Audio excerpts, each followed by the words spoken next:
This story is called Pete the Cat and His Four Groovy Buttons. Art by James Dean.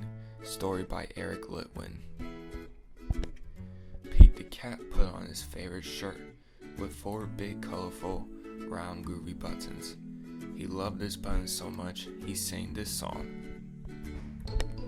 My buttons, my four groovy buttons.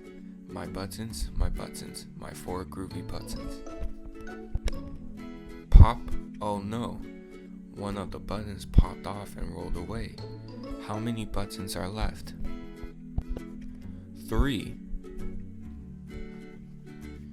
Did Pete cry? Goodness no. Buttons come and buttons go. He kept on saying his song. My buttons, my three groovy buttons. My buttons, my three groovy buttons. Pop, oh no, another button popped off and rolled away. How many buttons are left?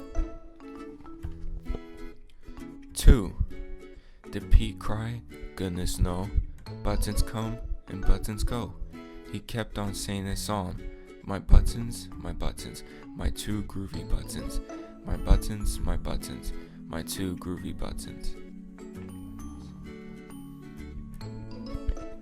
Pop, oh no, another button popped off and rolled away. How many buttons are left? 1. Did Pete cry? Goodness no. Buttons come and buttons go. He kept on saying the song. My button, my one groovy button. My button, my one groovy button. Oh no, the last button popped off and rolled away.